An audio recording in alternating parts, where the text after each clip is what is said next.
जय जगन्नाथ स्टडी सारथी के आपण मन को स्वागत। आज हम देखिबा अर्थ शब्द मध्य थिबा अर्थ अर्थ पार्थक्य। ता पूर्व जो माने आम चैनल को सब्सक्राइब करना दया करी सब्सक्राइब करनबे जहाँ फल ये नुआ नुआ वीडियो आपण देखा पाइबे। तो केते गुडे अर्थगत पार्थक्य मध्य आम देखिबा। प्रथम थी जात आउ जात। अंतस्तज आकार जात जार अर्थ होची जातरा बा मेला महोत्सव मध्य आम कहीपर। वर्गे ज आकार तो जात अर्थ जन्म। तापर अच्छी सर आउ सर दंतेश र सर धातु गरमुखीर उपरे लगुवा आस्तरण एवं तालबेश र सर धनुरे खंजा जाइथिबा तीर। तबे नीति आउ नीति न दीर्घ नीति अर्थ नियम न हर्षई नीति नीति अर्थ होची प्रतिदिन।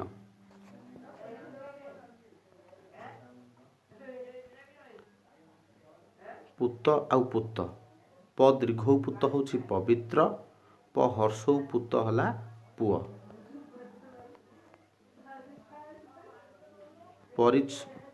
तापर आसिला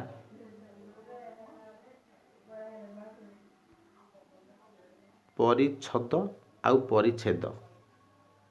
परिच्छद अर्थ होची पोशाक एवं परिच्छेद अर्थ होची विभाग।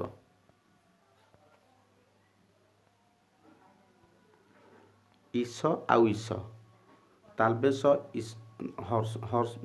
दीर्घ ईश एवं तालबेश लगी ई तालबेश ईश होची ईश्वर बा भगवान आम मध्य कहि परिबा। एवं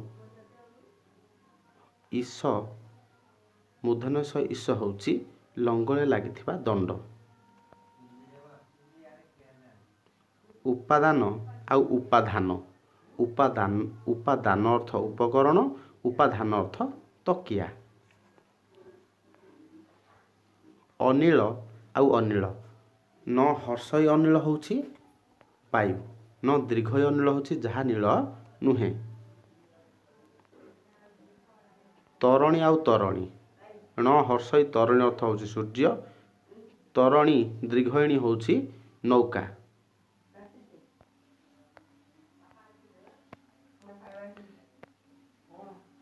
से भली आउ केते शब्द हला सप्त आउ सप्त। दंतेश सप्त होची सात तालबेश सप्त होची सापग्रस्त। शुद्ध आउ शुद्ध दंतेश हर्षौ शुद्ध अर्थ जलंतर एवं तालबेश हर्षौ सु द्वितीय ध अर्थ पवित्र। सुर आउ सुर तालबेश हर्षौ दंतेश हर्षौ सुर अर्थ देवता तालबेश दीर्घौ र सुर अर्थ वीर। सूता आउ सूता दंतेश हर्षौता सूता अर्थ होला कना दंतेश दीर्घौ सूता होची सूत्र। हम जोटा प्रयोग करथाउ गणित कला बेले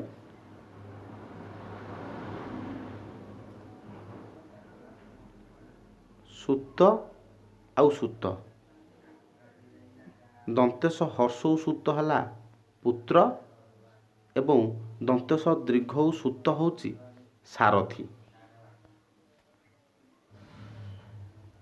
शील आउ शील हर्षई शील होची बटा पथर दीर्घई शील होची स्वभाव। साक्षर स्वाक्षर साक्षर जे लेखि जानिछंती बा लेखि जानती स्वाक्षर होची दस्तखत। शीत आउ शीत दंतेश हर्षई शीत अर्थ धला तालबेश दीर्घयित शीत होची थंडा। सुधा आउ सुधा द्वितीय ध आकार सुधा होची दंतेश हर्षौ द्वितीय ध आकार सुधा होची मध्य दंतेश हर्षौ ध आकार धा होची अमृत। पुरी आउ पुरी ପ ହର୍ଷଉ ର ହର୍ଷଇ ପୁରୀ ହେଉଛି ଅଟାରୁ ପ୍ରସ୍ତୁତ ଖାଦ୍ୟଦ୍ରବ୍ୟ ଏବଂ ପ ଦୀର୍ଘଉ ର ହର୍ଷଇ ପୁରୀ ହେଉଛି ପୂର୍ଣ୍ଣ ହେବା।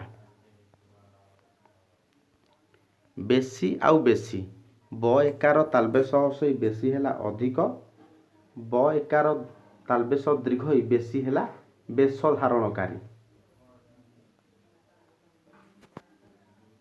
ବିଷ ଆଉ ବିଷ, ବ ହର୍ଷଇ ମୂର୍ଧନ୍ୟ ଷ ବିଷ ହେଲା ଗରଳ, ବ ହର୍ଷଇ ଦନ୍ତ୍ୟ ସ ବିଷ ହେଲା ପଦ୍ମନାଡ଼।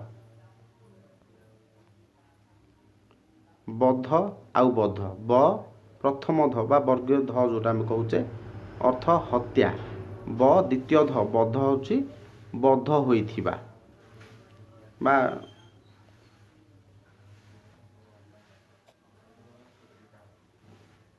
ସେଭଳି ଚୁଡ଼ା ଆଉ ଚୁଡ଼ା, ଚ ହର୍ଷଉ ର ଆକାର ଚୁଡ଼ା ହେଉଛି ଖାଦ୍ୟ ବିଶେଷ, ଚ ଦୀର୍ଘଉ ର ଆକାର ଚୁଡ଼ା ହେଉଛି ଅଗ୍ରଭାଗ। Thank you.